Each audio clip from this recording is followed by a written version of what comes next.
We are live on Facebook and YouTube. Welcome to this week's Flippinar.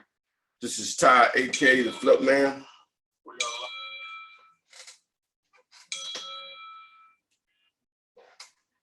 So if you're about to sign on, I welcome you. Get a couple of things attached here. Still got a minute or so before 7 p.m. Eastern. Just give me a second here to do a little technical stuff, but I welcome those that have already started watching on YouTube and now on actual Facebook, also Facebook Live. So again, welcome aboard to this week's Flippinar. We're live on YouTube, we're live on Facebook. And for those that are looking for the link from Facebook for YouTube, it should be live now. And for those that are looking for Facebook, it should also be live. Just double checking here.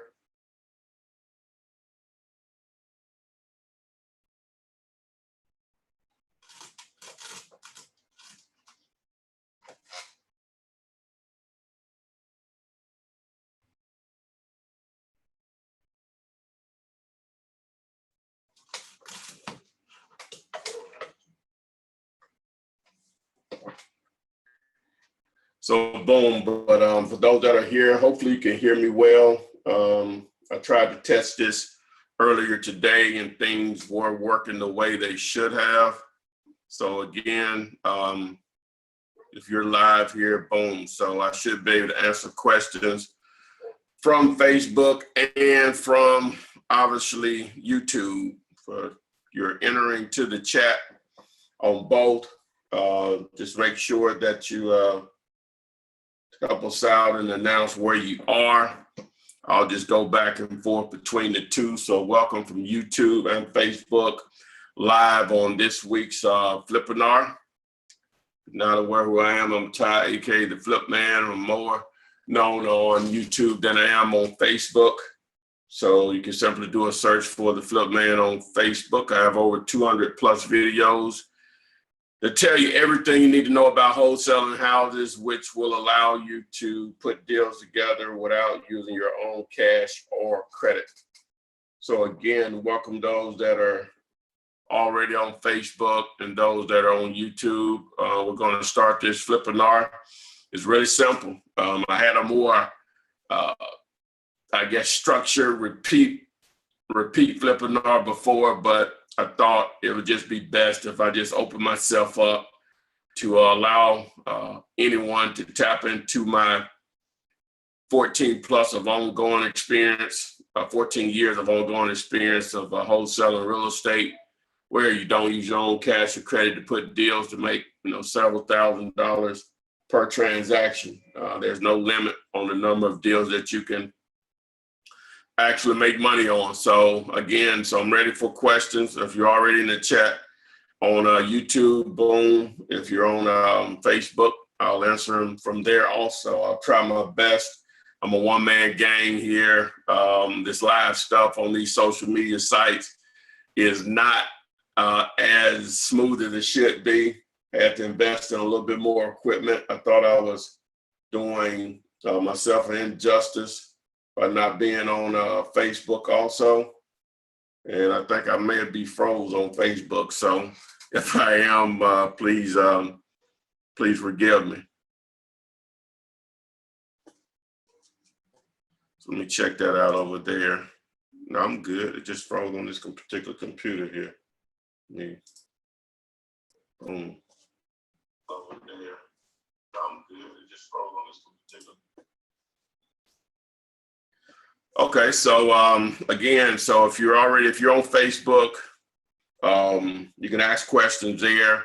If you're on YouTube, you can ask questions there. So let's get going, guys. We're a couple of minutes in already. We have quite a few people that are already watching us live on Facebook and YouTube on this week's Flippinar. Well, I will try my best to answer your questions about wholesaling real estate or just real estate investing in general. All right. Cedric said, what's half of zero? It's zero, Cedric. Hello, Cedric. Hello, Paris from Pittsburgh. Just call out a few names here. Rachel, Ryan, Miranda, Kim in South Carolina, SIG in Miami. So boom, so there go a few. So let's get a couple of questions going. Let's go ahead and get to it. All right, Tyler said, how long did it take for you to get your first deal from the time you put out bandit signs? I put the signs out on a Sunday morning, and the first 2 calls that I received were deals. One of them was a lease option opportunity that blew up in my face, and the other one was an actual wholesale deal. So within 30 days, I had closed my first deal, from putting out bandit signs. Not saying that's going to be the situation for everyone, but you asked the question, so I'm giving you the actual answer. Hope y'all check out this T-shirt. Got this from a student, and actually forgot to go get it from where he shipped it to. So boom, so there we are.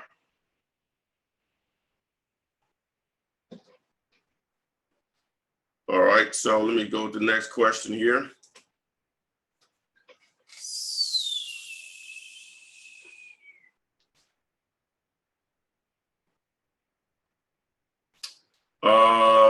Eric from Charlotte says, is there a deal on buying all your courses with coaching?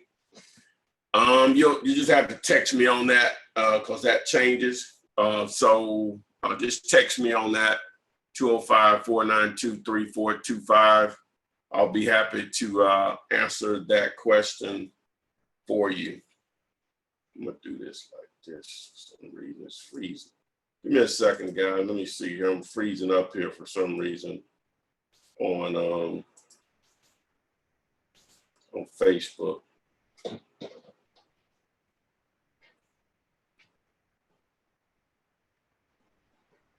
Oh, okay. I have to be signed in. That's not going to work. So we're good. All right. So next question. Hello, E. Ramos. Shout out Flippinar from California, Wasco, California. I think I'm pronouncing that correctly.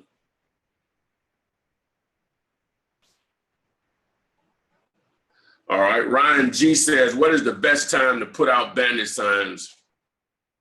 Now, I'll put them out any day of the week, but if I just had to choose the best days, it would either be early Saturday morning or early Sunday morning.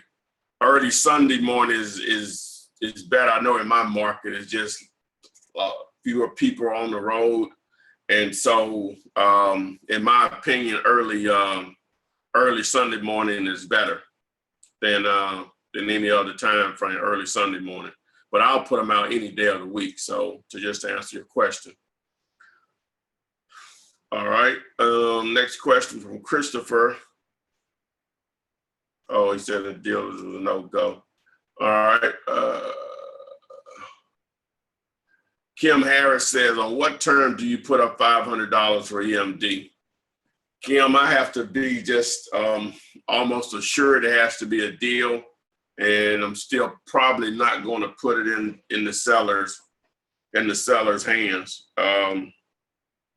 More than likely, I'm not going to do that, Kim. So, but it has to be just a really good deal, and I almost have to know that I have a buyer for it. But you still run the risk of the title not being clear or whatever. But normally, I'm not going to put it in their hands. So I'll leave it with an attorney or a title company, someone that I know I can get my money back with no hassle or whatever. So.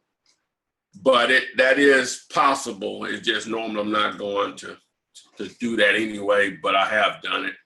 And I actually put up more before and lost it before, but it wasn't really in the earnest money. It was me paying some back taxes up front keep the deal going. And that was just done more so out of greed than anything. And I lost the money. So I got what I deserved out of that, you know, because I shouldn't have done that. You know, I was just being greedy and lost my butt on it. All right. William Whitfield says, bandit sign police, how to avoid them. Again, guys, we are live on YouTube. We are live on Facebook. So if you have questions on Facebook, if you're on Facebook, you know, please post your questions there also. I'm going to try to get to do a little of both. All right, but to answer his question, William's question, well, William, the easiest thing to do is to identify areas in your market where signs already exist. Now, that still might not be good enough. And from there, you're just gonna have to be creative, think outside the box to try to ensure that your signs are up for a long period of time, because that's the only way that they're going to give you any value is the signs have to stay up to do so. But as far as the bandit sign police, if someone calls you, the way I normally will handle something like that is that, hey, I told those guys not to put those signs up there. You know, where are they? You know, we just have them removed or whatever. But again,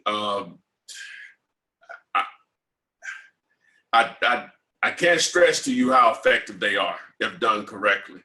But you have to be able to get life out of them, out of bandit signs, in order for them to work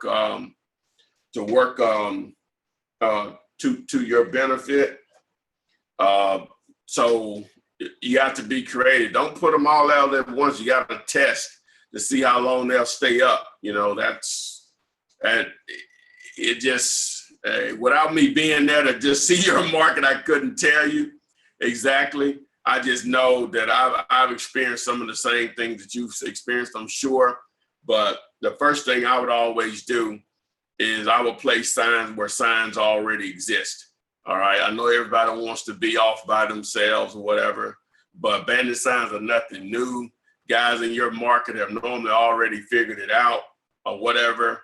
And so you can still test in some of the areas where signs don't exist, but for the most part, you're going to probably be wasting your time. But again, you never know. You know, you just have to test, but I just wouldn't go crazy with a lot of signs. I'm always going to put them out for a week, see how long, how many of them, go check on them and see how many of them are still up. So, but if they call you, you know, you just play dumb. You know, at least that's what I would recommend that you do. So, so next question here.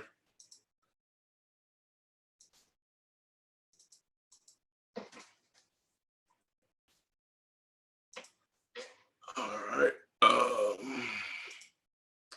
Let me see here. Do you hold, Pablo says, do you wholesale properties listed by agents? I have. It's not my thing as far as on a consistent basis. I should just have that in place on a daily basis, and I recommend that anyone does that. You know, that's where my lack of organization comes in at. That something that I should be doing, and have had some success from it or whatever. But dealing with an agent, if you're going to deal with properties that are listed by real estate agent, you don't need your own agent, in my opinion. You just need to target the properties that you want, make offers on them directly to the listing agent, the agent that actually has the listing. And the reason that you want to do that is that you want to give that agent an opportunity to make 100% commission, which will increase your chances of getting your offer accepted. Not saying it'll guarantee it, but it will increase, which I have videos on that that go into detail on just that. So,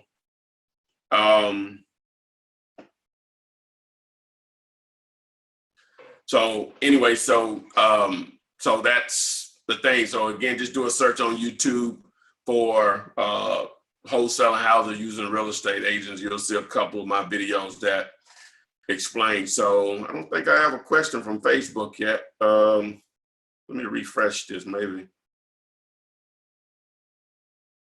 it's not coming through. So, all right, I do have one question from Facebook. Maybe I have more here. No, I just have this one. Okay, it says, how can I get, from Demetria Givens, says, how can I get funded without good credit? Well, Demetria, I'm not sure how many of my videos you've watched, but this is about wholesaling, baby girl, and your cash or credit won't matter.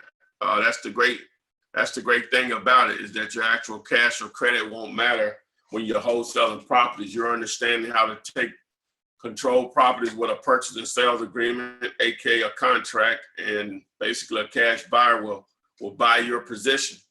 So your cash or credit won't matter. That's the whole purpose of wholesaling. So I would recommend, Demetria, if this is your first time running into me or whatever, or seeing my stuff, just go to YouTube, do a search on For the Flip Man, and you'll see my channel. There's over 200 videos that go into great detail on the process itself. So let me get back over here to YouTube.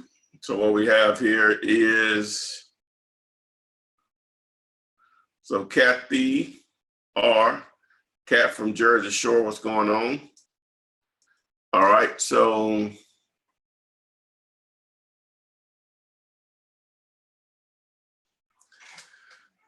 wow, R Dub says, been following you for a week, man, and I've learned so much as a subscriber, but I'm up here in Ohio and these laws got me a bit freaked. I'm not sure why they got you freaked.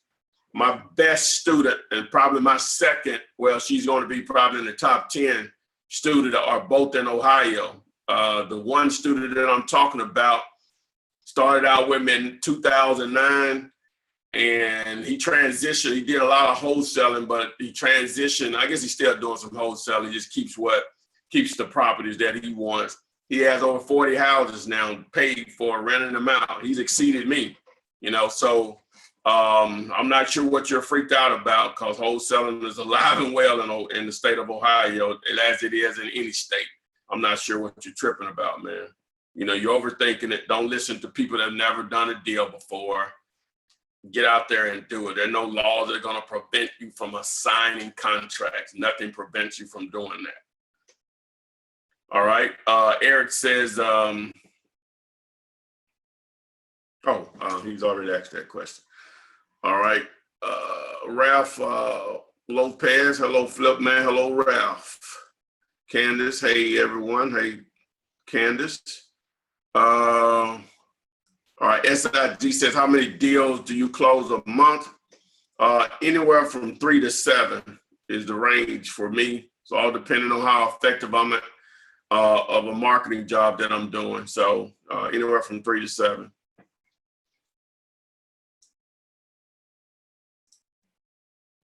All right, Maurice says, do you think there will be too many wholesalers that will be, wait a minute, do you think there will be too many wholesalers that there will be, I guess, an inflation in wholesaling? No, just like with anything else. No, to answer your question, no, man. No, they're not going to be more real estate agents. I would put it like this: they're going to be more real estate agents in any market than wholesalers, right? Okay, so just taking realtors, the ones that are successful are probably working harder than others that are not as successful. But because one agent is making X amount of money, that means the other agents are not eating well and have a good lifestyle. That's the best comparison I give you. Don't worry about that. You get in there, Wendy's sell hamburgers, McDonald's, Burger King, Hardee's, Crystals, and don't even talk about the other fast food restaurants. Then the mom and pops, everybody's making money, man. It's competition. We're in America. capitalistic society. Competition is what drives things. Don't worry about that. Just get out there and do it. Just make it happen. Christopher Willis said lease options are difficult. Yes and no, they have their pros and cons. With lease options, you just have to understand what those pros and cons are. But money can be made. It's more about management with lease options, managing your money and obviously your deals. And if you're still involved in the deals, managing those also. Jonathan said, Flipman, how I set up a marketing camp, marketing for cash buyers with online marketing.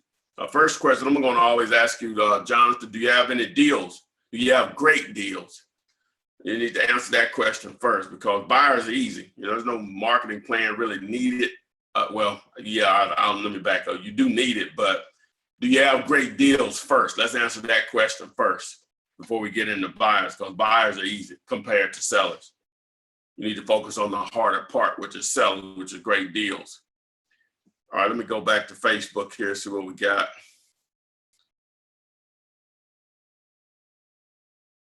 All right, Aaron says, do you have a wholesaling houses? Aaron Barber says, do you have a wholesaling houses and commercial building bundle? Just text me, Aaron, 205-492-3425. If you need that number, just go to any of my videos pretty much on YouTube.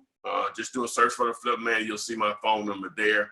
Or you can go to flipman.net, as you see here in the background of this particular video. All right, I'm gonna answer another one here from Facebook. Kareem says, blessings, Flipman, much love. Do you use land trust for sellers contracts, and how do you set it up? As far as a wholesale transaction, you just need, and when you say land trust, or if you're talking about owner financing or some form of lease option, you'll start with a normal purchase and sales agreement, if I'm understanding your question. But regardless of what type of technique you're using, it's normally still going to start with an actual purchase and sales agreement, and the terms to be laid out depending on what you're trying to do. All right, so we'll go back over here to YouTube. All right, Billy Townsend says, my banner signs should be arriving in a couple of weeks. Where should I place them?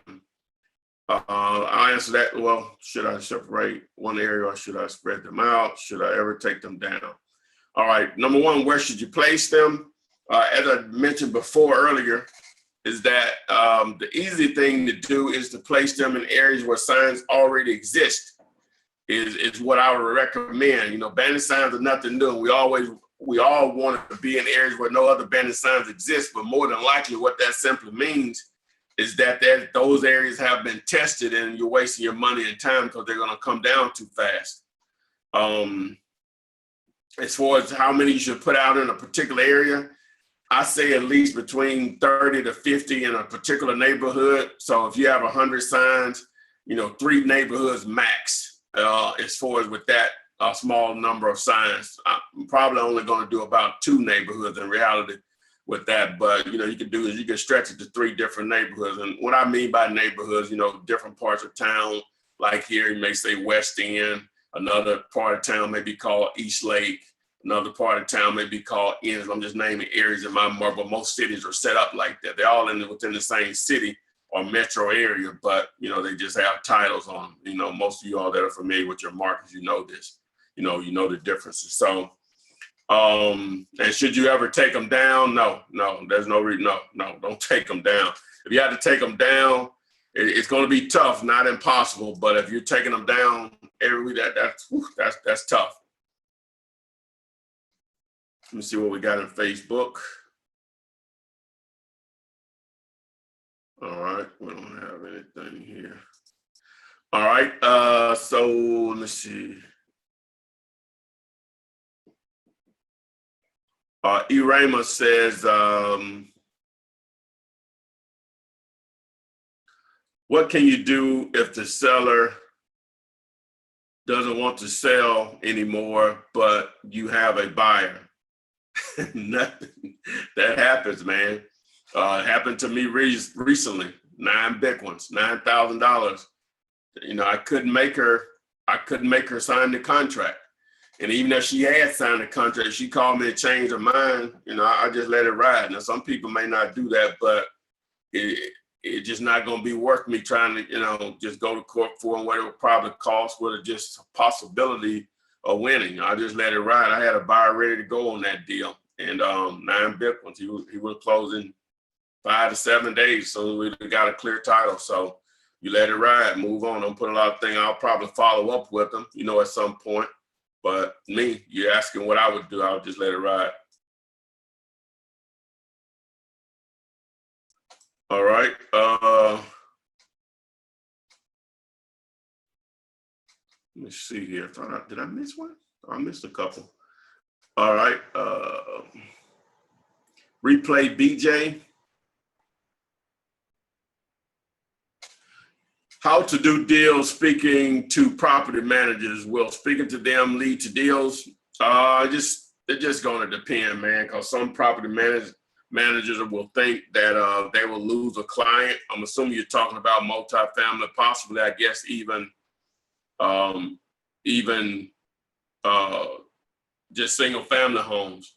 Again, if you're not aware, we're live here on YouTube and Facebook on this week's Flippinar. So if you're just joining us, we are live as of right now. There will be a replay on both sites. So if you hear me say that, you obviously know if it's not Thursday, May 18th, we're not live. But right now we are live. So, but to answer your question, yeah, you just simply just let them know that you're interested in buying the property. And if the owner of the property is interested in selling, and if you close on the property, you give them some incentive, you know, that, you know, you'll pay a fee if it's not a conflict of interest or whatever. So, you know, what that amount is, you'll have to come up with that yourself.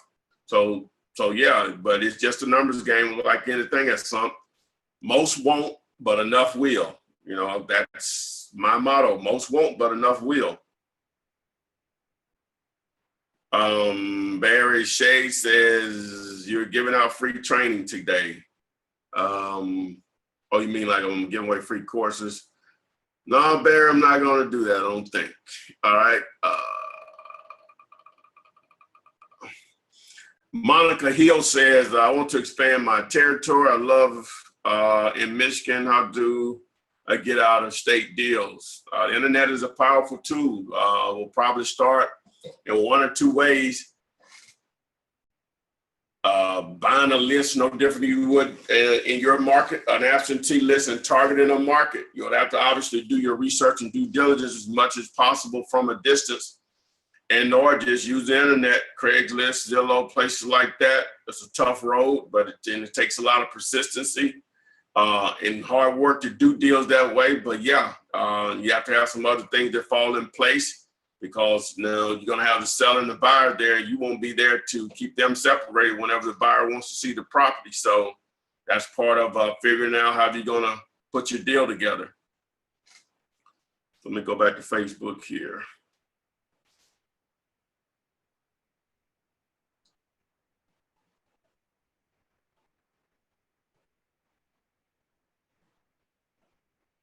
All right.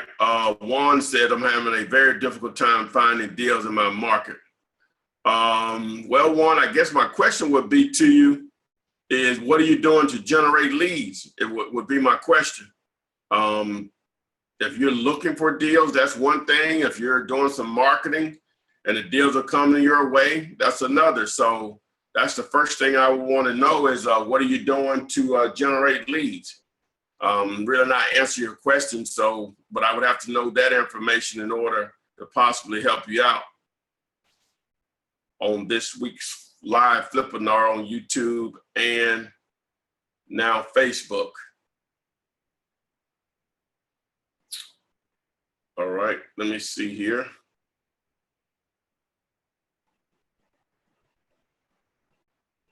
All right, Marcella says, hey, from Minnesota. What's going on, Marcella? When it comes to marketing with postcards, What's a good amount to send out per week? My cookie cutter answer is as many as you can afford. That's as best as I can get. If you can, but you have to budget it, obviously. If you can send out 500, 1,000 a week, then boom, make it happen. I'm not a big postcard user, but something is better than nothing.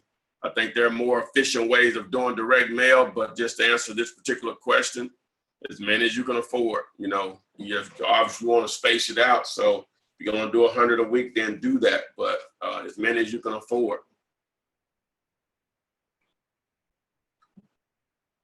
All right. Let me see. Facebook. No questions on Facebook. Go back to YouTube here. YouTube, you all are door from Facebook. Of course, this is the first time on Facebook Live. So, all right. So Cedric says, how does the title company close a deal if the deal is not a double close or assignment? I'm not sure how they will close it. Those are your only two options. That's it. It's going to be either one of those. It's not brain surgery. Don't overthink it, Cedric.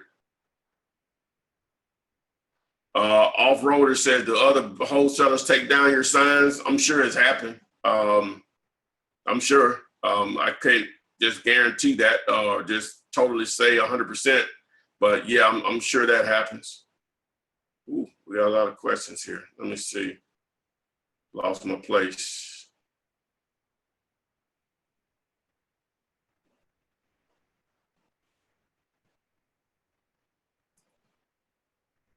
Hold on, guys. Let me try. I don't want to miss. I won't want to miss any of these. Okay, here we go. All right. So Big Oak Tree says, it's out of New Jersey, I think.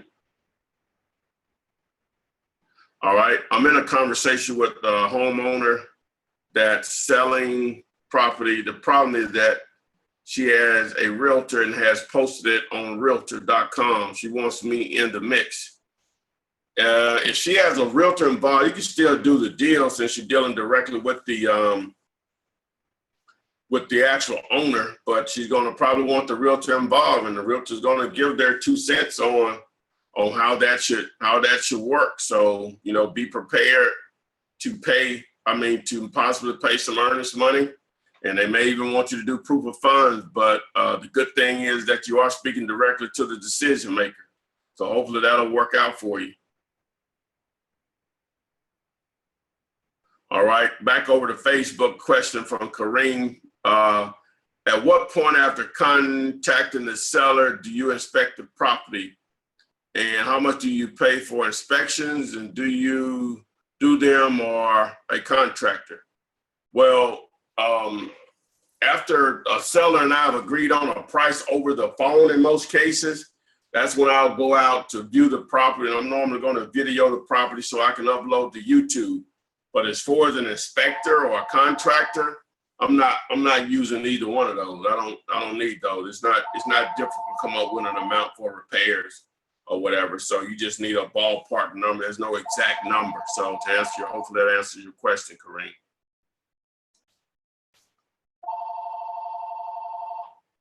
All right, next question here. I think I answered that for you, Big Oak, but let me see. All right, Marcus 3C says, I have buyer interested in a contracted property that is currently lived in. Is there a way I can go about showing it, or does it need to be sight unseen? Sellers are in the process of moving. No, I've done tons of deals where the seller or a renter is still living there. You just have to make your buyer aware of the situation, and you'll meet them out there. Seller show them the property, but you make it clear to your buyer that all negotiations go through you. But that's why it's important, which you should have already expected the property. You should have videoed it, placed it on YouTube without the address, placed it on YouTube and sent the link to your buyer. So they'll have an idea of the condition of the property. So if they still want to see it, more than likely you have a deal there, but they understand. You go ahead and be transparent with them that, hey, you can ask questions about the property history of it, blah, blah, blah. but negotiations as far as price goes through me. So everywhere the seller and the buyer are going, you're right there, so that's how you would normally handle that.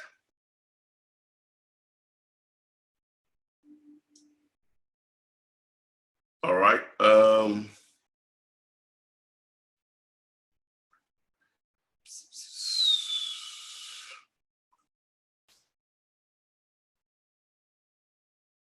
All right. The Nigerian Nightmare. I have a deal in Ohio suburb, asking 37 with an ARV of 65. He's just promoting a deal. All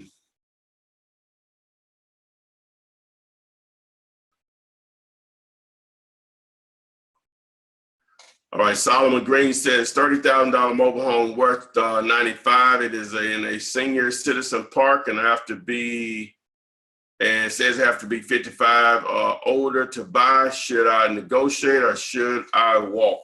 Seems like a lot of stipulations there. How do you know it's worth 55, and do they have to move it, or it's going to stay there on the property, which the land or lot will be included? All of those factor in on knowing if you have an opportunity there. On the surface, if 30 and 95, that's a no-brainer. If it's worth 95, then you can get it under contract for 30. But those other parameters may be a deal killer. All right.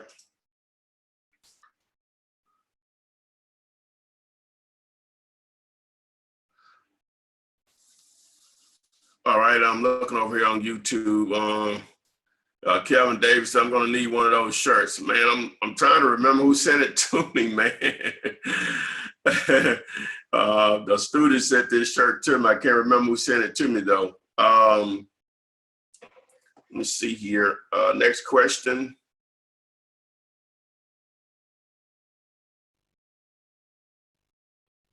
All right, William says they have a clean up Jacksonville campaign where citizens get paid to pick up signs. That's interesting. I would see how long they can last on that. Our government agencies are, normally not going to be ran well. I would probably just outlast them on that. I'll probably put them out on the weekend or whatever. But I can't answer that. On that, something I'll pay close attention to. Now, guys, bandit signs are not the only way to find deals. It's just the best way, in my opinion. It's the most efficient and the cheapest. It's rare you can find that. All right, Paris says, do you have to have the contract signed before marketing the property? No, you don't. I do that sometimes just to get a feel, if I'm not sure about some numbers or price. But to answer your question, no, you don't. But you have to be careful in the sense of when I market it, I'm going on and market to guys that I trust. If I market a property to people that I don't know or what I never dealt with, I'm only going to probably just give them a general area and just some general information about the property. And let's say I'll probably send them a video. It doesn't have an address, so they can see the condition. And I'll just give them the numbers on my opinion, and we may go from there. If they show strong interest, then I may ride into it, go ahead and enter into a contract, or I may pass on it. So I have done that. I don't do that much of it, but I do it.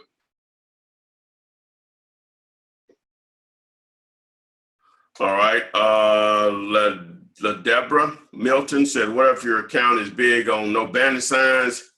What is the next big thing for marketing? As I said, direct mail will probably be second. The social media thing is a work in process, but don't sleep on it. But it's all about the number of eyeballs that you can put your message in front of. So direct mail would probably be your avenue if you feel like signs are not going to stay up or whatever the situation may be, Deborah.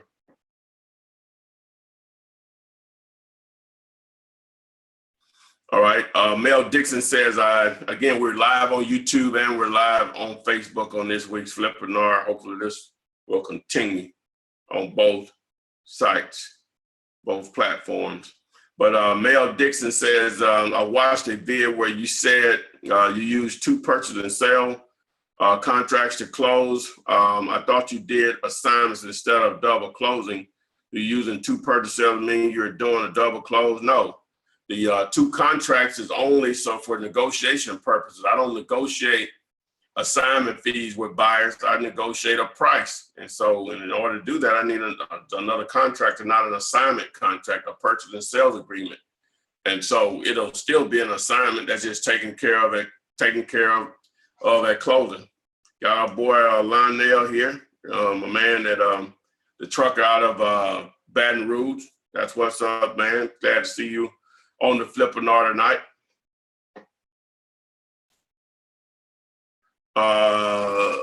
The drive man says any market good.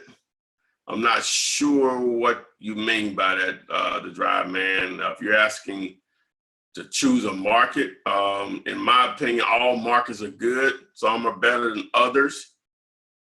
A lot of it just simply it boils down how large of a market we're talking about. Obviously, Birmingham, Alabama, there's going to be more opportunities than Atlanta because it's about 4 times bigger as far as population. That's just sheer numbers, you know. Because at the end of the day, the same reason someone will be motivated to sell a house cheap in Birmingham will be the same reason they're motivated to sell cheap in Atlanta. Divorce, somebody's passed away, somebody died, medical bills, someone lost their job, relocation, 2 houses that you're trying to take care of, tired of being a landlord, sending a kid off to college, too many repairs. It just goes on and on. You know, absentee owner, you live in the state of Washington, the property is in Birmingham. It goes on and on, you know, so all of those same reasons people will be motivated to sell cheap will exist in Atlanta and any other city of any size. It's just the more people you have in a particular market, the more motivated sellers you're going to have. That's why I don't get caught up into this market better than the other. Obviously, it's going to be a little of that, but if you live there, you won't know the difference unless you're doing deals in both markets. So it's up to you to just let people know you exist. That's your job as a wholesaler every day, is to get up and let sellers know you exist. And the rest will take care of itself. You do an effective job of that. All right. Jody Ross says, hey, Ty, I have a property that ARV is $49,000 with 10,000 repairs. Seller wants 15,000. What should I offer? On something like that, if it needs 10,000, I think that property needs to be really probably around definitely less than 10 grand. I would really want to say 5 grand because the ARV is so low on that property. Let me go back over here to Facebook. We have a couple of more questions.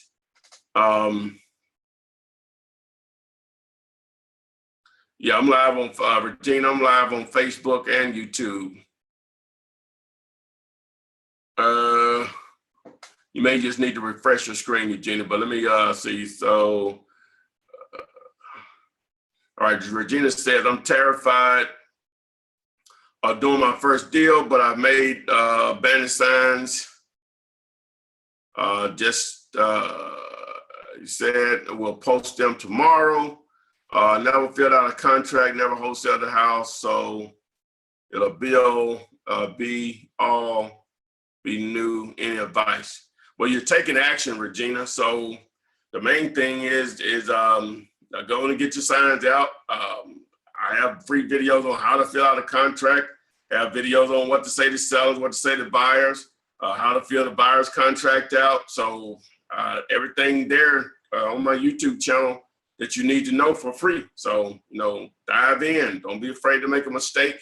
It happens. I still make mistakes, but you may get a little egg on your face, but in my opinion, egg on your face is free. So dive in, baby girl, dive in. All right, Billy Townsend. Billy's on YouTube and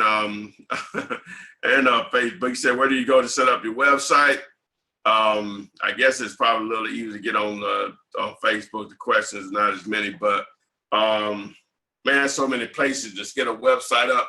It all really depends on your level of understanding about websites And but there's so many videos out on YouTube that go into great detail about that. But if you're going to get someone to design a site for you, a good place to go is upwork.com. That's UPWORKE. I'm sorry, I spelled it wrong. UPWORK.com. Upwork.com. That's basically where you can post a project, someone will bid on it, anywhere from $5 to $50. And obviously you go higher, but you can get a pretty professional looking site. What I recommend is that you already have an idea of how you want your site to look. The verbiage obviously will matter, but that's a great place to go. I'm a great copycatter. I can just tell you that right off the top. I see something good, I'll put my twist on it, and we roll with it. So again, we're live on Facebook and we are live on YouTube on this week's Flippinar. So we'll go back to YouTube. Let me see here.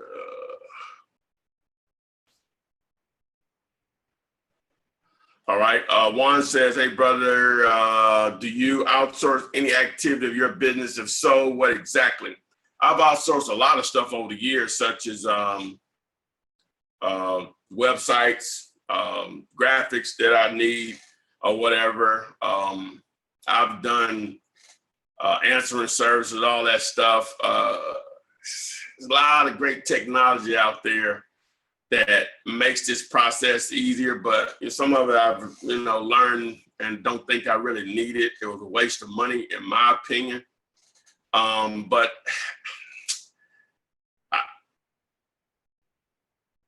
I know in seminars you hear a lot about putting your business on autopilot and checks just start rolling in. You want to use as much technology as possible, but God, it's very difficult to do that the way it's presented. And the reason that happens is just the marketing. And I'm not hating on anyone. I like to make that clear, but I'm just telling you it is what it is. But because they know automation sounds easy to people, easy, credit cards start to come out. Pay this and I can make money easy. Credit cards start to come out. So they know if they recommend all this stuff to, hey, you don't ever have to answer calls, you don't ever have to go out and do this or blah, blah, blah. Man, there's a lot of competition out there, guys that are out there getting it, and you think you're just gonna sit back and this check's gonna fall in if you put this, that, and that. Yeah, I would do it. I think I'm an above average technical person, right? And I just know that's not the case. But again, you wanna use as much technology as possible to make this business as easy as possible. So, and by the way, I had a friend of mine that I saw. The guy used to actually shave my head. I know I could probably do it myself, but I just like to go to the barbershop, for the chattery and the foolery that goes on in the barbershop. But anyway, he said he went to a seminar this week. And he was glad to see me, saw me at the gym or whatever, because he knew I was involved in this or whatever. And he said, man, you've been telling me this stuff all this time. I couldn't do nothing but just snicker, whatever. Anyway, long story short, I hadn't been to a seminar probably in 12 years, if not longer, so, because I was still, even after I got in and I was making money, I was still going to seminars because I was looking for some edge. So I actually registered for a seminar this weekend. I want to go see what's out there right now. You know what I'm saying? I don't even really look at a competition because I do this as a hobby as far as the coaching and all this stuff. I have a bigger goal on that. Obviously I make a little money, don't get me wrong. But I want to, if I remember, I'm going to go check that out. That's only a couple of hours. He said he was impressed with it or whatever, but and the other thing is that somebody recommended that I should do a video on what to look for in seminars, and I don't even know, I think I know, but I haven't been to one in so long, so I don't really know what they're doing. I get non-students and students telling me what they went through, but I've never experienced it myself. So I'll report back next week if I remember to go to it. So just getting off track there, but Let me get to another question.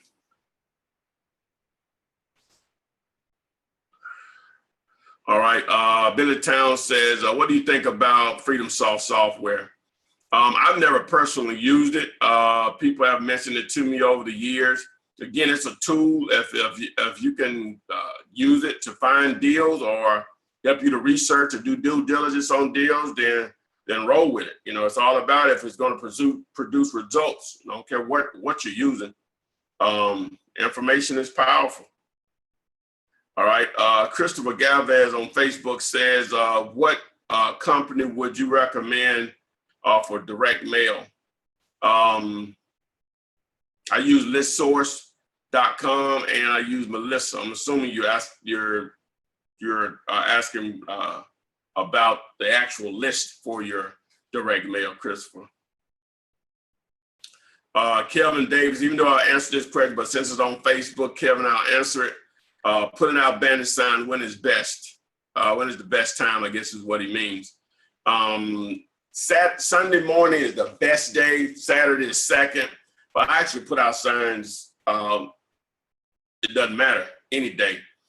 Here recently, which I've always done it myself, even regardless of how much money I've been able to accumulate or whatever, because I look at it from me knowing what's going on in my market is somewhat of a humbling, keep you grounded or whatever. But the main reason is I've never been satisfied when I paid people to do it. Never. I spent a lot of money paying people to do it over the years. And so what I've been doing here recently, hired this young man and I basically just drive him around. You know, with the smartphones, I can do a lot of things away from my laptop or whatever, and then we're out there actually in the street. So if someone calls about a house, we can pull away and go check it out if there's an opportunity there. So I just drive him around. We do what we need to do to get the signs ready, and I just point, hey, go put one there. So way more efficient than the way I was doing, because I have to park and then figure out where I need to park and get to a sign that may be true, maybe not be great parking or whatever. I have to make a walk a distance. Now I can just let him out in traffic if need be, and he pops out and obviously a stop sign or a traffic light and we're stopped, but he pops out and I just circle the block. He puts a sign out where it's maybe difficult to place a sign, and boom, I come back around in 1 minute or 2 minutes. And he jumps back in the car. I say, wow, I've been doing this 14 years and just figuring that out. So like I say, I still make a mistake. I consider that a mistake because I could have been doing that. And, we only put out about 30 signs a day, but over the course of a week, really we'll have to go out 3 days a week, because 100 signs in a week is great. If you can do more, but that's a lot, 100 signs in a week. So 3 days, 30 signs each day, that's 90. So we may do a few more to get to that 100, but boom. So if you got a tag team with someone, maybe someone can drive you around and you put out the sign. And I just pay him $10 an hour. That's $30 a day. Basically, it takes about 3 hours. Sometimes it takes less, depending on if we jamming up in a neighborhood more so than spread it out. So sometimes it only take 2 hours. So again, I don't know if I got off track. I don't remember what the question. What was the best day to put signs out? So I really put them out any day to answer your question, but the best days are early Sunday morning, early Saturday morning. All right, Eli, I'm gonna read him from Facebook. First time watching you live. I have a question though. I saw a house for sale today for $20,000 and the rest of the houses in the neighborhood are going for $120,000. Woo. Problem is the house seems to have been in a fire and is a total rehab. Should I go for it? This is going to be my first deal. Yeah, man, that's because even if they put 50K in or 60 in it, it's still only at 80 and you still got 40K equity. Yeah, you got to be all over. I'll try to get it less than 20. But if it's a $120,000 neighborhood and you can give her 20, hopefully there's a shell there to work with. Yeah, I would be all over that. Now, fire damaged properties turn off a lot of buyers, but there are some buyers that love those because of they know there's very little competition on that. So, all right, another question from Facebook. All right, Rick Mose, I think I'm pronouncing that correctly. How much money should one have to start flipping houses? Now, flipping and wholesaling, now I'm assuming you mean wholesaling, because flipping, most people understand that you need the actual cash to buy the house, repair it, and then resell it. That's a whole nother ballgame, either with your own cash, private money, hard money, whatever. So, but with wholesaling, it's just all about marketing. You're talking a few $100s, $200 to $400, get you started as far as the marketing campaign. If you're using banner sign, and it gets you going in the right direction with direct mail. May need a little more direct mail if that's your only option. All right. All right. William Nichols from Facebook says, "What do you think? What do you think about door knocking? I guess for deals, do you door knock, William? If I had to door knock to do this business, I would have never done the first deal. I would have been giving up on it, never thought about it again. I am an introvert. The first person that tells me no, which is probably going to be the first door I knock on, I would be ready to go home and get in the bed. If you have that type of gator or dog about you, then yeah, there's going to be some opportunity there, but you're going to have to knock probably a lot of doors or whatever. So, but yeah, but I'm a big believer in action, William, more so than anything, man. If you're going to take actual action, whether it's door knocking, banner signs, trying to find deals online, direct mail, social media, whatever, something is better than nothing.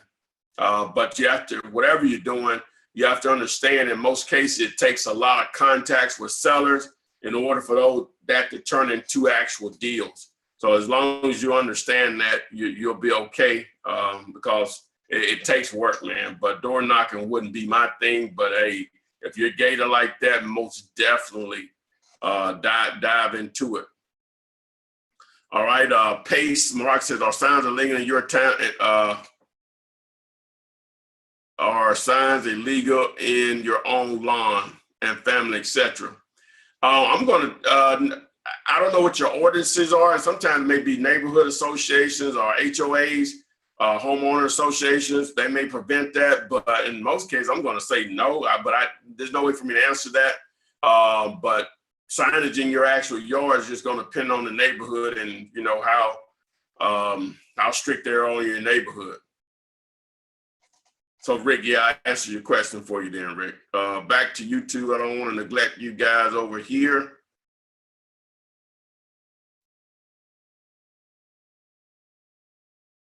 All right. Rachel says, first deal, $495,000 residential office, $2,900. 2,900 square feet. Escalation clause 4%. Last sold for $251. Help clear. What should I offer?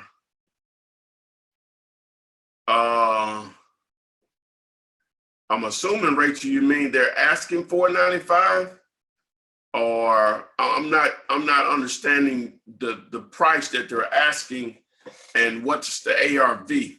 If you could clear that up for me, hopefully I can scroll down and see that, your response on that. Ralph says, "What is your thoughts on co-wholesaling?" I actually did a co-wholesale deal the other day. When was that? Friday. And I don't do a lot of it, but I'm just all about control. As long as they're going to do it the way I want to do it. I'm flexible now. I'm not a hard, whatever. But as long as we can work together on it, I'm cool and I'm open to it. But I got to have control of the situation. That's just me. You don't have to go about it that way, because this guy, he made money because somebody else reached out to him. He reached out to me, and so he got paid or whatever, But I don't like to be on that end of it where he produced the buyer.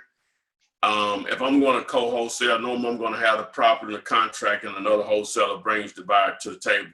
It's rare that I brought a buyer to the table. I'm normally going to be the one, because I have control of the deal. So, you know, but again, both ends of it work because he had the buyer, he still got paid just as I did. So yeah, most definitely.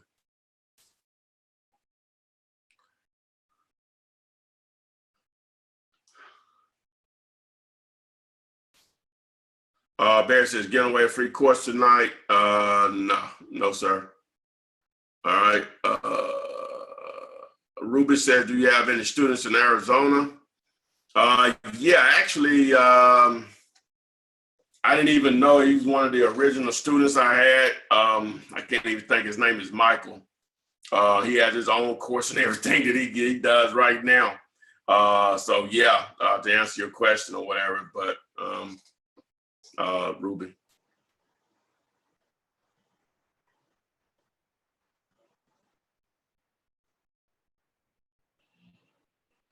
All right, Kathy says, can you give a Cliff's Notes version of a process timeline you go through once you have a deal on the contract, repair estimate, title search, photos, paperwork, to title come to advertising? If a deal goes smooth, this is normally how it works. I get the call, over the phone, the seller and I, they give me a price that I can work with. So I'm going to basically try to set up a time to view the property as soon as possible. If it's not that day, normally it's going to be the next day if the seller's schedule permit. Normally mine is going to permit. All right, so I'll go out, I'll video the property. And once I video the property, I'll upload it to YouTube. Okay, so if the prices work based on what I've seen as far as repairs, then the next step would be to then email them a contract. If they don't have email, which most people do, but email them a contract, fill it out, they send it back, boom. So from there, I'll reach out to a few of the buyers that I have, but even if I don't have buyers, I'll put it on Craigslist and let it come through. So from there, I'll start to send out text messages, links of the actual video that's on YouTube without the address, whenever I do the title on YouTube. And so whatever buyer steps forward, if the buyer steps forward, I missed the estimate and repair part of it. I'll just walk into a house and know if it's $10,000, $15,000, $20,000. You know, you don't have to be exact. You know, I have a video on that estimated repairs.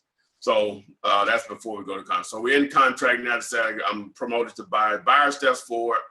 They say they want it. We agree on the price. So I'm going to find out how fast they close before I sign an agreement with them. What I want to hear is, as soon as we can get a clear title. Okay, if I get that back from them, the next thing is then send a contract to them, or they send one to me. We get it signed from there. Want to know who they want to close with. If it's someone that they want to close with, we've never done it. I've never done a deal. If I need a deal with that title company, a closing attorney, I need a contact name in person. And from there, I send over my contract and a closing detail sheet. Closing detail sheet is basically tells you who gets paid what, who's the seller, who's the buyer, the actual price, which is going to be the seller's contract is going to be the actual price, the address of the property, obviously, my assignment fee, what earnest money has been put up, and who's paying closing costs. From there, title company gets the title back, everything is clear. From there, we set up a time to close, coordinate with the seller, with the buyer, we meet. They sit down, sign the paperwork, seller gets a check, I get a check, buyer gets the keys. That's your deal. So hopefully, Kathy, that made sense. All right. The Drive Man says, I feel like AZ would be the worst place to wholesale. And as I said, one of my original students is there in Arizona. I hadn't talked to him a long time. Really since then, he just bought the information. That's all he needed. He ran with it. But a guy called me one day a few months back and told me he was listening to a podcast and the guy gave me props, you know, so I found him or whatever, so I know who it is or whatever. I think I have it in my email somewhere, but he's killing it. So the Drive Man, if a market has a large enough population, man, don't get caught up in People die in Arizona. I hate to sound like a broken record, but that's the only way I can explain it. People die in Arizona, which creates motivation. People relocate from Arizona, which creates motivation to sell cheap. People get divorced in Arizona, which creates motivation to sell cheap. People lose their job, which creates motivation to sell cheap. People are tired of being landlords, which creates motivation to get to sell cheap. People have medical situations that creates large medical bills, which creates motivation to sell cheap. I can go on and on. That exists. I don't care where you are. So I don't go with you can't do this here or there. The only reason that you can't is that you're in a small town where I grew up in with less than 1,000 people. Yeah, you may do one deal every 5 years. You know what I'm saying? So, but if you're in a Phoenix or in that general area, that's about as much as I know about Arizona. You're going to be able to do as many deals that your marketing will allow you to do, as far as how effective of a marketer that you are. All right. Tyler says, do you market in the same areas for the last 14 years? I've expanded, but for the most part, yeah. Yeah.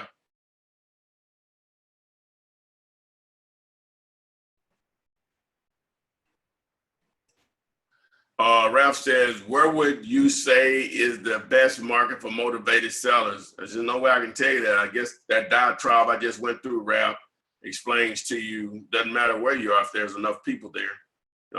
You just have to do an effective job of letting people know you exist.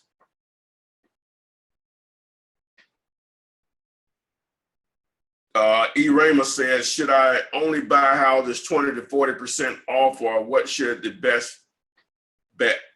No, you need them cheaper than that in most cases, unless they're higher end houses. 40% may work, but normally the numbers work. But there's a formula that you just do a search here on YouTube. I had to refer to that because the formula is detailed, and it's hard for me to just explain it. It's better if you've seen a visual of it. So just do a search on what's a deal or no deal. I did a whole my other way Flippinar on that. So Ralph, but 40% you're getting in the ballpark of where you need, but it depends on what type of ARVs we're dealing with. Let me go back over here to Facebook. We are live on Facebook and we are live on YouTube. All right, Demetrius says, as a wholesaler, do you have to be concerned with taxes? It's income, Demetrius. It's legitimate income. So yeah, you're gonna have to pay taxes. But in the famous words of Marlo Stanberry, I think that's his last name, off The Wire, if you're not familiar with that, one of the greatest shows, but maybe the greatest show ever, from HBO back in the early 2000s. That's one of those good problems. You want to be able to pay tax because that means you're making money.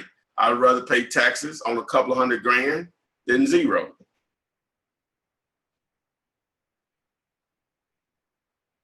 All right, Rachel, she posted her thing over here on Facebook. That was smart. When you say a residential office, I'm getting confused on that. Do you mean just an office that's in a house? I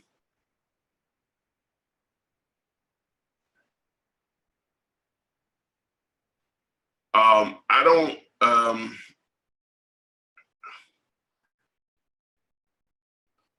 So Rachel, on something like that, just let me read it out. Asking $495 residential office, 2,900 square feet. ARV is, I'm guessing, 515. I don't know exactly. Honestly, there are mixed prices online. I've seen 515, 251, 424, 312. I found that the last sold 251. That's about. See, Rachel, it seems like this is a heavily advertised property. I wouldn't target that property. But just for the sake of answering your question, I'll start out at offering 251. That's where I would start. But it sounds like they're having trouble moving this property. But if it's advertised heavily like that online, it sounds like the market has spoken. Unless you have a buyer ready to go for something like that, that wouldn't be a property that I would target. But again, if you just to answer your question. To offer, I would offer what they paid for. Well, I would probably offer less than that. I'll probably offer 200. And if they reject your offer, which they probably will, your follow-up question would be, well, how close can you come to that amount? And you go forward from there.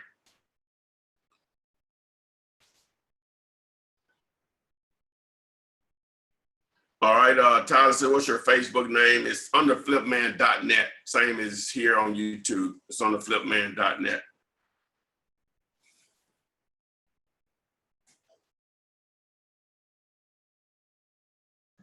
All right, Ralph says, what makes Sage tweet deal spread for deals all day long? It's going to vary, Ralph, because you have to always take in consideration of repairs and the ARV. You know, on a property that's 60,000, you know, you may need it at 20 cents on the dollar to make it sense. But if a property is worth, we'll just say 200,000, 60 cents on the dollar will make sense. So it just depends, but still, we're not even taking into consideration repairs. So some of it, you won't know what buyers are willing to pay for in your market in a particular area until you actually put it out there, and then you get a great response or no response. But your market will tell you quickly, you know, if you have an actual deal or not. So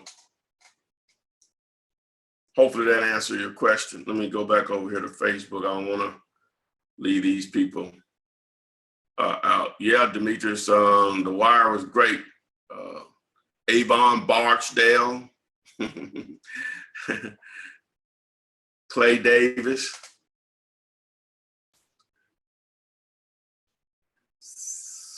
All right, let me see here. Also, Tyler, you can go over to Flippinar.com, just tap on the YouTube Live button also. That's all you gotta do, just go to Flippinar.com to access, either here on YouTube or here on Facebook.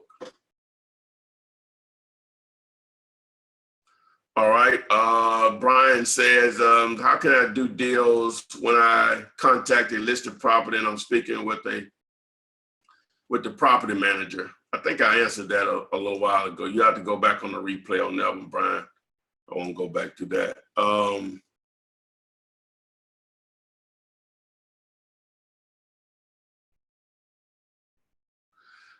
SIG says, you say you close 37 deals a month. Has it slowed down for you, or the first start wholesale, or does it remain the same? About the same, but that's about what I put into it, you know, but you have to take in consideration that I focus on other things also as far as real estate.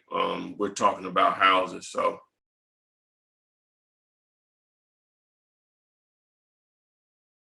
All right, Christopher says, would you use, I guess he mean a notary once the agreement is signed? Notary is not needed. All right, yeah, Lionel says 100+ videos helped me to 12K. Listen to the man, that's what's happening, man. Lionel says, top 10 student, what I got to do to get in that number. Keep doing what you're doing, man. You'll get there. You'll get there, Playboy. All right. I've already answered that question. Mail. Okay, so these are some repeats. All right. Let me go back up.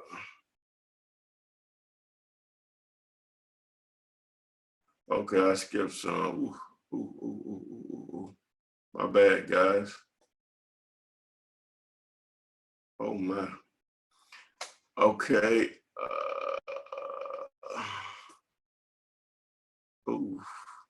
Let me just try to find my place here, guys. I know I won't get to everyone, but I'm gonna try my best. I don't want to skip anything. Rachel, I think I answered her question, so.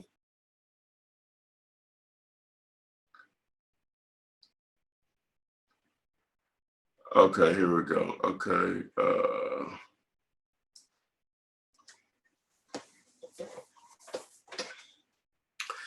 All right, Pablo says, how do you find owners on a tax assessor website in LA? I can't manage to find owners info. I'm not sure about the website, Pablo. I don't know how, what county you're targeting, how they have the information, how the laws apply in the state of California. That may not be public information. I'm pretty sure it is, but I don't know. So the thing I would do is I would actually go down to the courthouse and ask for help. You know, hopefully you get someone that's having a good day, because some of those governmental employees can be not helpful. Customer service is not high on the list. I know not in my market anyway. So hopefully that's not the same for you and yours, but that's what I would do is I would go down there and ask for help. You know, and they may be able, someone will probably show you how to look for it online, so you don't have to go down there each time you want to research a property. All right, I guess Lionel was coming.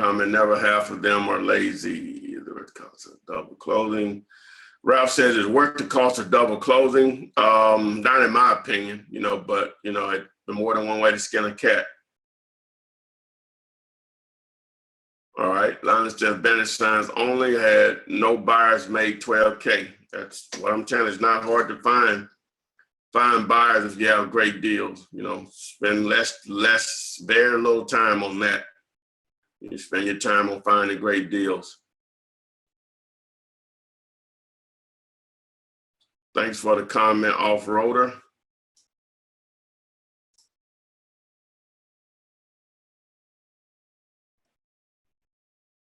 All right, Kim says, how do you negotiate the price when you have a property on a contract? Thought I had a good deal, but I don't. Kim, you just have to go back and ask for a discount. I don't do that often. If I make a mistake, I normally just ride with it, but I'm not telling you not to do it. You just go back and ask for it, you know, just let them know. Your research, follow-up research, you didn't get the property that fits into what you do, or you thought the repairs would be less than what they are. So either they're doing and you redo a new contract at the new price, or they don't and you move on. So that's what I would encourage you to do. So let me see if we got anything over here on Facebook. Marcus said, are you giving away any special on commercial wholesaling students? Well, guys, in reality, probably, I'm not sure when. I won't even quote when, because this will be replayed. But everything's on special now. Courses and everything, not trying to hustle you in by any means, do what you want to do. But it's stuff going up, you know what I'm saying? All the prices that you see now, people asking for discounts, but I've done it before. But the one of the ways I can manage my time and still deal with existing students and new students is supply and demand, just simple economics. So I raise the price, that reduces the number of people that can do it, but still have the free content out there for people that can't afford it. So that's going to be the difference than probably anything else that's out there or whatever. But everything's on special right now is basically what I'm trying to say, from the wholesaling houses and apartments courses to the flipping vacant commercial buildings course. So need to get in where you think the prices are going up. I'm not sure when, maybe tomorrow. I don't know, but they're eventually going up, and it's going to be soon.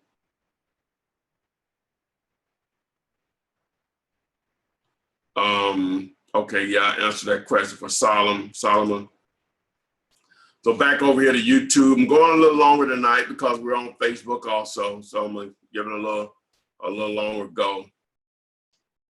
All right. Again, we are live on YouTube. We are live on Facebook. If you want to access either in the future, if you're seeing this replay, you just simply go to Flippinar.com. You can register for the alerts, or whenever you want to join in, just 7 p.m. on Thursday, every Thursday, 7 p.m. Eastern. And just tap the link that you want, the platform that you want to join us on, whether it's Facebook and or YouTube live on Thursdays at 7 p.m. Eastern, where I answer your real estate, mainly wholesaling, houses, even commercial, multi-family questions. All right, let me see what we got here.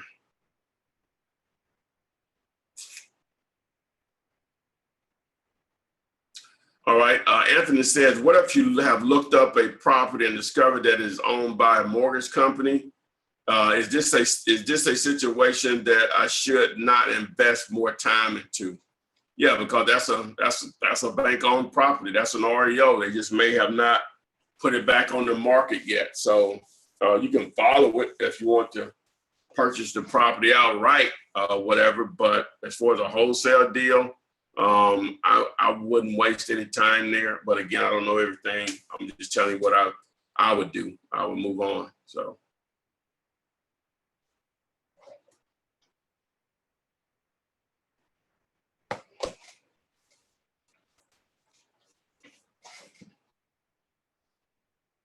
All right. SIG says, other than Craigslist, what's another smart way to extract cash buyers? Depending on the type of market or property that you're dealing with, another way would be bandit signs, just handwritten bandit signs, as long as you use the right type of markers to attract to buyers in the area where the house is located, because think about it, cash buyers that frequent that area as far as their investing, whether it's flipping or rentals, they're normally going to be in those areas. So when they see a price that's well below the market that the sign is placed in, or market values in that area, they'll call you. Now, you're going to get a lot of other calls. You're going to get tire kickers, other wholesalers, people on the rent, or whatever. Your phone is going to blow up if you do an effective job of creating readable signs and placing maybe 15 to 25 out. Your phone is going to ring off the hook. So that's more effective than anything, in my opinion. Don't sleep on Facebook at all with that also.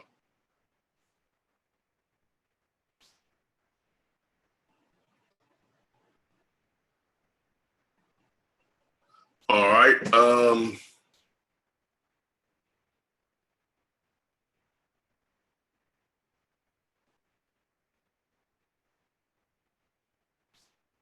Read another one here, guys. Let me see. All right, Ralph said, do you also do lease agreements on difficult sellers to seal the deal? I have in the past, not my thing right now, but I have done lease options before, on deals that didn't make sense as far as price for a wholesale deal.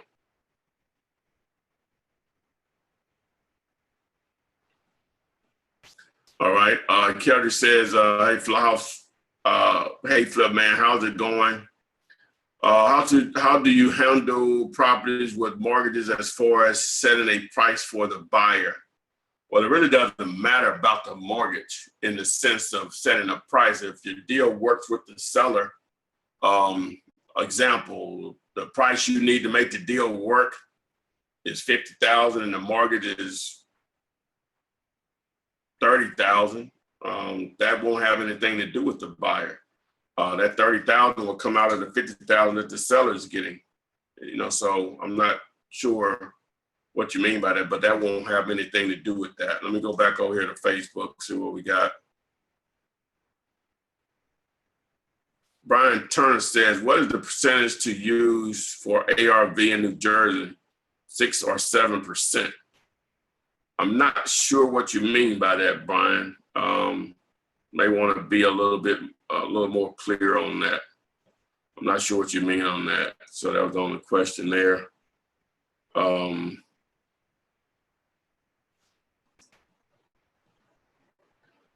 Tamara says she's copying the T-shirt. Yeah, he did a good job with this,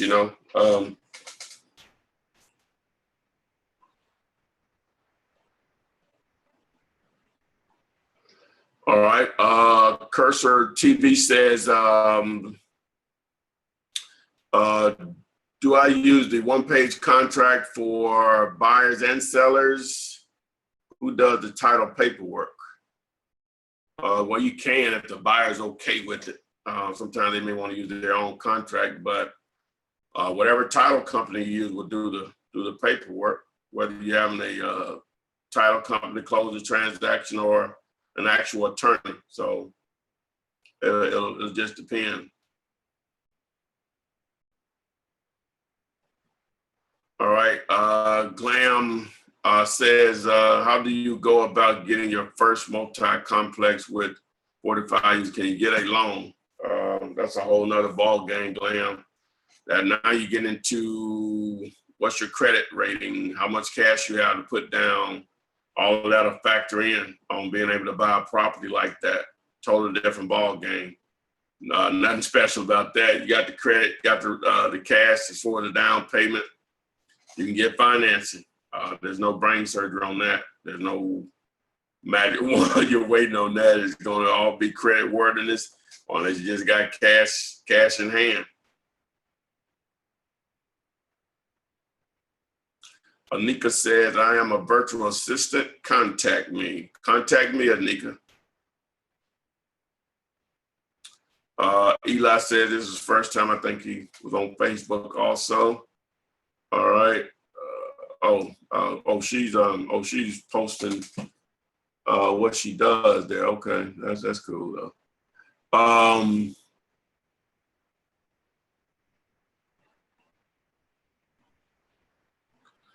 And Tonio said he just posted his first Craigslist ad. Kathy, let me see.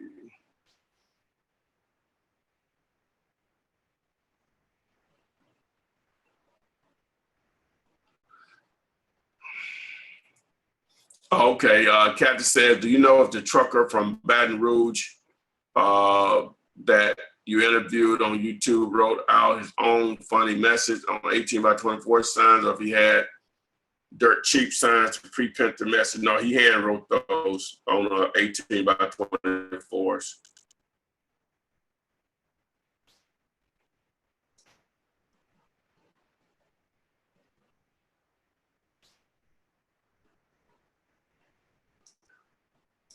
Let me go back to Facebook here.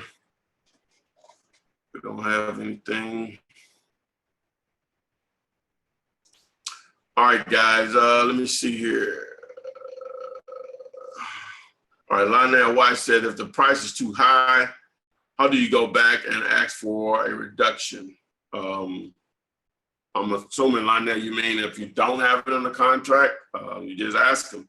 If you do have it on the contract, you still just ask them. You know, they're going to say yes or no, and you move forward depending on what the response is.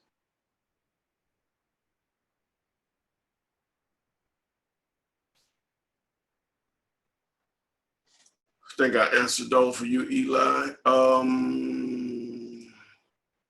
Okay, Pamela says, Flip, I went to a seminar in Oxford yesterday. You likely won't learn anything new. However, it will be motivation and a good networking opportunity. That's what I was told. Okay, yeah, I think, yeah, that's what I was told. There was a lot of very motivational is what my boy, that's the word he used.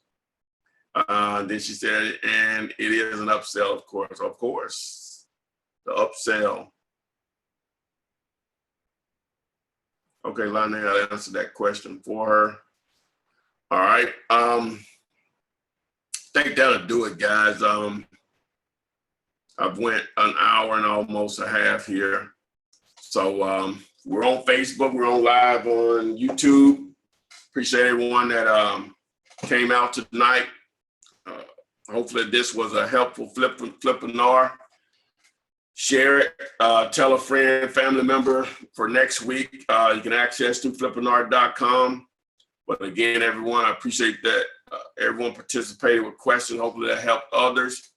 We went a little longer tonight because we were on both platforms, Facebook and YouTube. So again, thanks, and we will see you on the flip side.